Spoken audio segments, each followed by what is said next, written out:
we had a guy named Sean Ricker come through Yeah. do you know who that is? Yeah.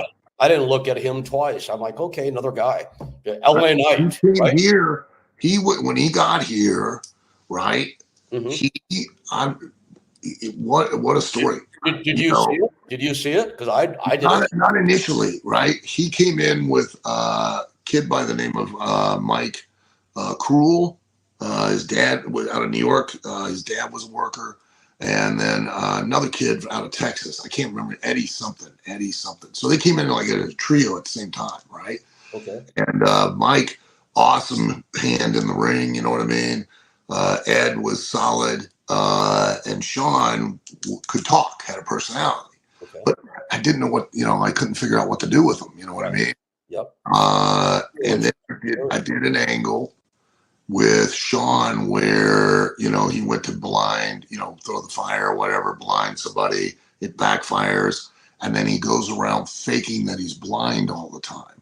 Okay. And I was able to do all kinds of business with this guy, and he got over where he got, Okay.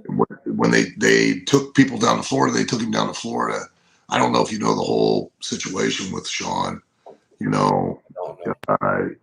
He got released, from his developmental contract, and then it just crushed him. And he called me, on the day that he took his own life. So, he called me and I called the police there. They got there too late. He had already taken his own life.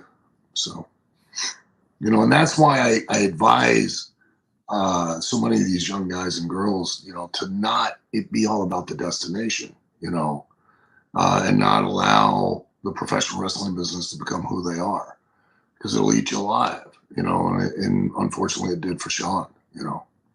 He just didn't see how he could go on living when his purpose for living had come to an end. All right. So I have to bring, it's going to be embarrassing probably for me. Because people out here watching are probably going, wait a sec. I'm so sorry, Al. I almost want to do this after we're off the air. But which Sean are we talking about now? Sean Ricker, he was Bad Seed. Oh God, and I screwed that up. Okay. My mistake. Wow. Yeah. And I do know about that, of course. This is me being dyslexic and getting old. I was referencing LA Knight, who came through my school. On that, yes.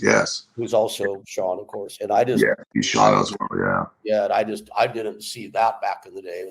Right. But then the reason I really got confused is for a second I thought you were talking about my dear friend Sean O'Hara, who took his life, of course. Yeah, and Sean O'Hara had taken his life too, pretty much a lot for the same kind of reason. Yes. This we talked about it on Wrestlers on Netflix. I talk about how this, gives people a purpose for their life. And, and then that's why I really advise, don't make it about the destination. You know what I mean? Make it about the ride, because, if you make it about the ride, so if you get cut from WWE, you get cut from WWE. So what? Go work other places. And then you might go back. And, when Cody, I trained Cody Rhodes, and, when Cody wanted to quit, and, I made a quote about, well, good for him. He quit on his own terms. And everybody's like up in arms, like, how could you say that? I'm like, if he makes the choice and he goes someplace else and gets himself back over, he can have another run. He can have come in a better spot, and look where he's